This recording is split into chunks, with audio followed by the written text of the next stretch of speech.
북한과 러시아 정상이 러시아 극동 보스토치니 우주기지에서 4년 5개월 만에 만났습니다. 협의문 서명은 없지만 러시아는 북한의 위성 개발을 돕겠다라고 했고 북한은 러시아의 모든 결정을 지지한다라고 밝혔습니다. 주 러시아 대사와 주 우크라이나 대사를 지낸 박노벽 전 대사에게 이번 이야기 들어봅니다. 어서 오십시오. 네, 안녕하십니까. 먼저 4년 5개월 만에 만났어요. 드디어 만났습니다. 네. 어떻게 보셨습니까? 네, 뭐 참 그 양국 간의 관계가 이렇게 그 급전직하게 변한다는 거죠. 그러니까 요 4년 5개월 전에는 2019년인데 그때는 이제 푸틴 대통령이 약간의 중재자적인 모습으로 북미 대화 잘해서 북핵을 대화로 잘 해결해라. 내가 김정일 위원장 말을 고충을 내가 다 다른 데 전달하겠다. 이렇게 네. 상당히 그 위세가 있는 형태였는데 지금 거의 이제 대등한 관계가 돼 버렸어요. 군사 강국이 이렇게 고립된 그 상당히 제재를 받고 있는 나라하고 이제 한 등급이 돼 있다라는 걸 보면은 러시아의 그 위상이라든가 영향력에 또 문제가 이제 생긴 거 아닌가 하는 걸 보면서 또 한편으로는 이게 이제 상당히 한반도를 중심으로 한 동북아의 이런 그 대립 구도를 더 격화시키고 그 강화시키는 그런 그 아주 우리 대한민국한테는 그 반갑지 않은 그런 사태라서 좀 예의주시를 해야 할 것 같습니다. 잘 대응을 해야 하고요. 특히 이제 장소가 많이 거론이 됐었잖아요. 네. 원래는 이제 블라디보스토크 그렇죠. 얘기가 나왔었는데 계속 올라갔어요. 네. 열차가. 네. 그래서 결국 올라가다가 네. 멈춘 곳이 우주기지예요. 네. 이유가 있었겠죠. 네, 이건 뭐 그 아무래도 이제 푸틴 대통령이 지금 블라디보스토크까지 지금 거의 이틀 20시간 걸쳐서 왔는데 그 2배를 더 오게 한 거거든요. 그만큼 이제 바스토치니 그 우주 센터가 푸틴 대통령이 좀 자랑하고 보여주고 싶은 장소로 보입니다. 왜냐하면 본인이 2012년부터 이거를 아주 굉장히 그 구소련이 이제 붕괴되면서 이제 카자흐스탄에 의지하지 않고 러시아의 이제 독자적인 그런 우주 발사체 장소를 만들겠다 해가지고 했는데 그 동안에 뭐 여러 가지 그 부패 문제니 해가지고 애로도 많았지만은 어쨌든 7번 정도 이제 우주 발사체를 해서 6번은 성공했고 지난번에 했다가 이제 착륙 못하고 이제 크러쉬 실패한 케이스는 있는데 어쨌든 이걸 통해서 김정일 위원장이 이제 김정은 위원장이 이제 희망하는 정찰 위성 문제라든가 우주 개발에도 내가 지원해 줄 수 있다라는 그 상징성을 국내, 러시아 내, 북한에 또 그리고 국제사회에다가 좀 보여주는 그런 이제 의도도 있었다 이렇게 보여집니다. 네. 앞서 잠깐 언급하셨지만 이제 러시아가 예전의 러시아가 아니다. 네. 푸틴도 예전의 푸틴이 아닌 것 같다라고 얘기를 해줬는데 단적인 모습이 보통 한 40분에서 1시간 상대방을 기다리게 하는 게 유명했는데 그렇죠. 미리 와 있었어요. 예. 그건 좀 정말 저도 보고 이례적이라고 했는데요.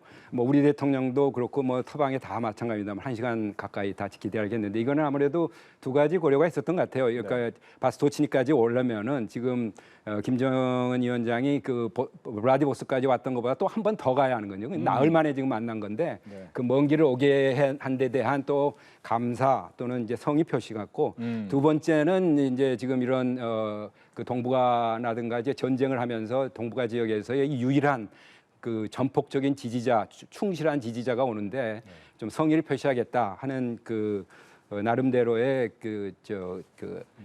A를 표시한다고 그럴까요? 아니면은 본인이 이제 좀 더 필요한 것도 있으니까 이제 그런 부분을 좀 김정일 위원장하고 이제 친밀하게 대하면서 얘기를 해보겠다 이런 의중이 담긴 것 같습니다. 예.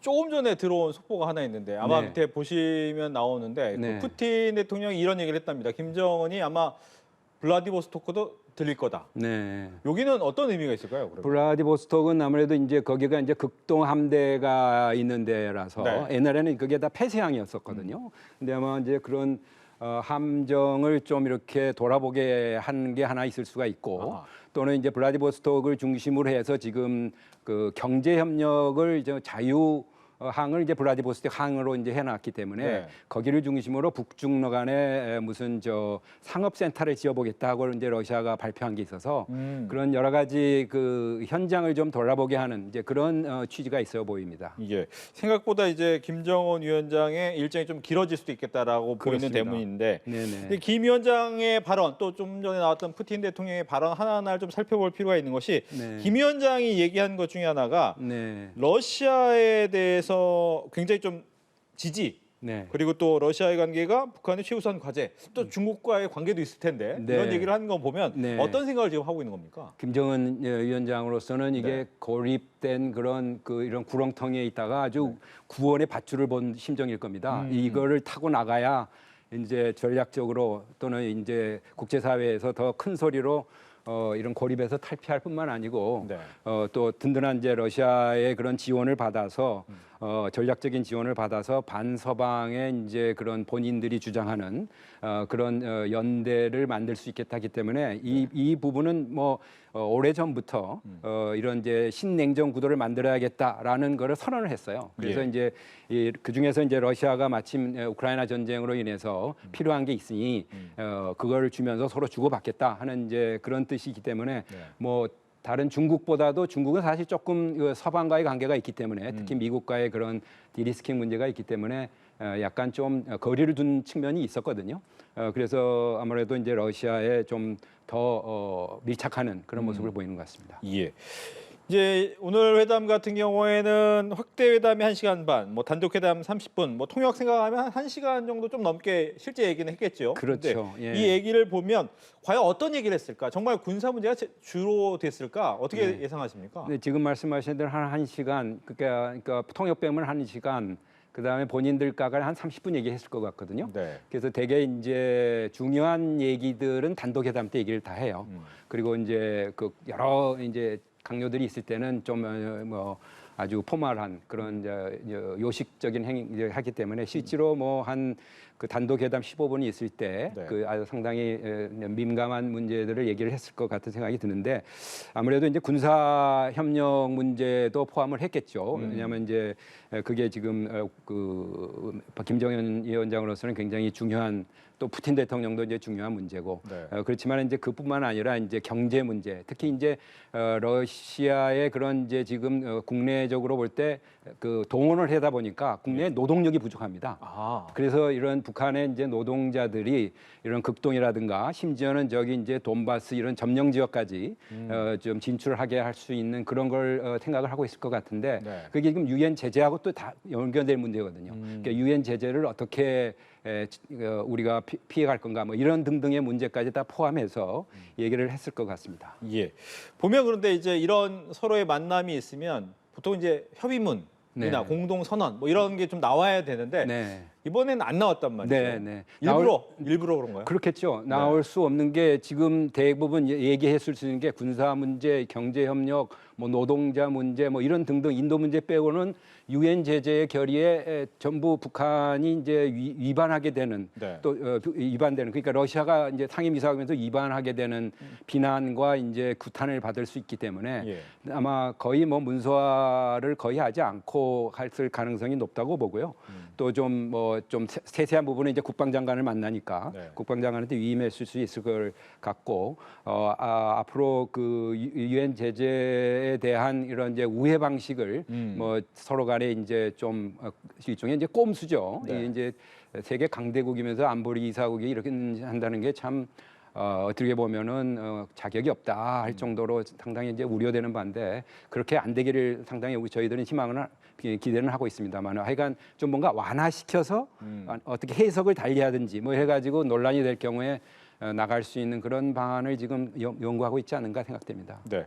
이제 러시아 입장에서는 했던 얘기 중에서 좀 기억에 남는 것이 북한의 위성 개발을 돕겠다라고 하는데 네. 즉 장거리 미사일 ICBM을 좀 만들어 줄 수 있는 기술을 주겠다라고도 볼 수 있는 부분인데 이 기술이 이게 그렇죠. 가격이 싼 기술이 아니잖아요. 네, 가격뿐만 아니고 굉장히 그거는 이제 그 어떤 나라도 그렇게 쉽게 기술 이전을 하지 않거든요. 그렇죠. 예, 그렇기 때문에 아마 그 대행하는다든가 뭐 일부 어떤 그 부족한 부분을 이제 앞으로 협의해 보자 하는 이제 원칙적인 얘기를 했을 것 같고요. 네. 뭐 러시아의 그런 이제 우주 기술은 뭐 우리도 2013년에 이제 잘 활용을 한 바 있는데 네. 아마 이게 굉장히 시간이 많이 걸리고 그리고 또 투자비가 굉장히 많은 사업이기 때문에 네. 이게 뭐 장기적인 관계로 가야 할 사안이 될 것 같습니다. 당장 무슨 기술을 막 넘겨주고 그럴 사항은 아닌 것 같습니다. 예. 북한이 이제 이렇게 정상회담이 될 것이다라고 하고 나서 네. 일어나기 전에 바로 이제 또 단거리 미사일을 쐈단 말이죠. 그것도 네. 두 발이나. 네. 어떤 생각이었을까요?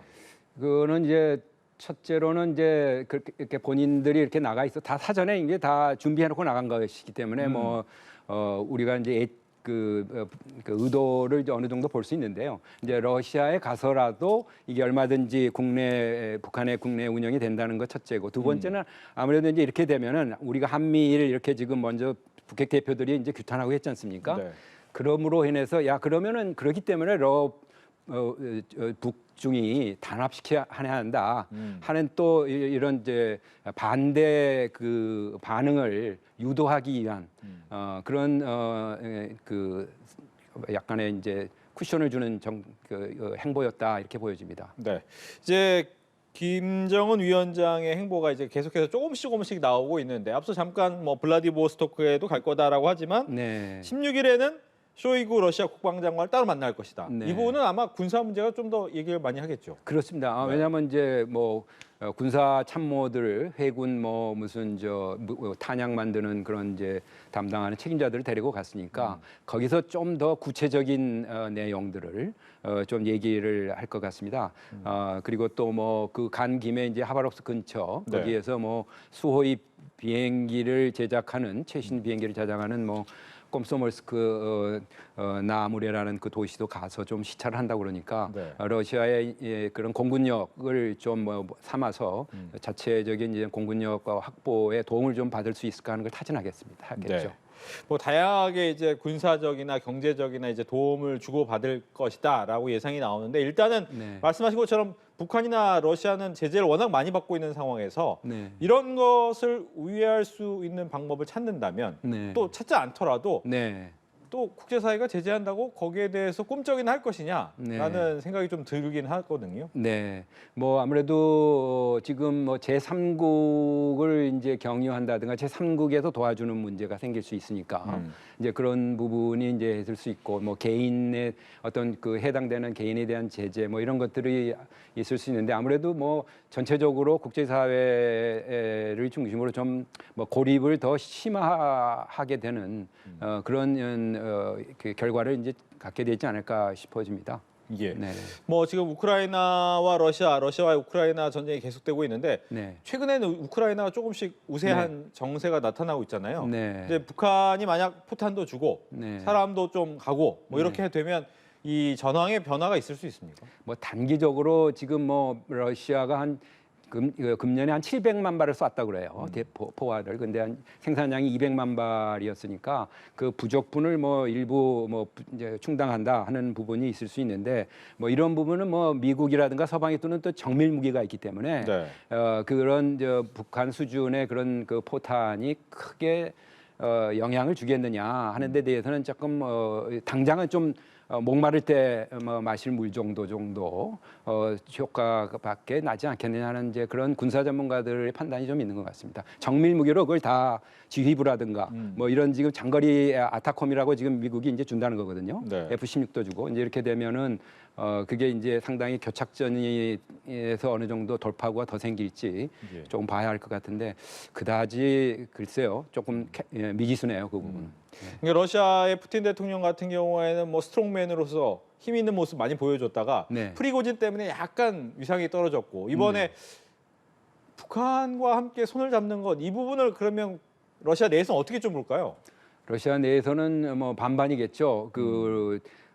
러시아처럼 그러니까 러시아가 이게 그 강대국으로서의 지금 하나의 축이다라고 자기들이 주장을 했는데 네. 북한처럼 지금 굉장히 문제가 많은 제재를 받고 있는 나라까지 하는 거에 대해서 내부적으로 상당히 이제 안보리 제재 문제만 논란이 많이 있는 걸로 알고 있습니다. 그렇지만은 뭐 지금 어쨌든 러시아를 이제 지지해주는 나라에 대한 거니까 여기에 대해서 상응하는 뭔가를 해야 한다 하는 이제 의견도 있어서 뭐 그렇게 뭐 큰 정치적인 백업을 받기보다는 그저 그냥 좀 국제사회에서 지금 반서방 대여를 만드는데 하나의 이제 그 파트너를 구하는 모습 뭐 이런 식으로 좀 묘사되지 않을까. 우리 반서방 대여를 하는데 역시 여러 가지 그 개도국이라든가 전 세계적인 그런 세력을 넓혀야 하는데 아시아에서도 뭐 이렇게 하나 우리가 또 그 찾아내서 지금 진전시키고 있다. 뭐 이런 정도로 이제 홍보를 할 수는 있겠죠. 네.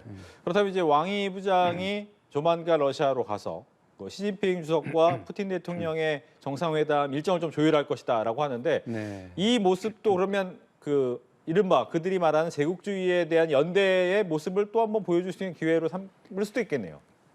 그런 부분이 있을 수 있죠. 그런데 이제 중국이 이제 지금 1대1로 그걸 지금 앞으로 포럼을 연다는 거 아니겠어요? 네. 그럴 때 이제 조율을 할 텐데 아무래도 이제 북중러 간의 그런 이제 연합 훈련 문제라든가 이런 것이 이제 중국이 어떤 입장을 취할지가 좀 주목이 할 부분인 것 같습니다. 중국이 과연 이것을 이대로 다 묶어서 같이 한 통속이 되는 게 중국한테 좋은 거냐?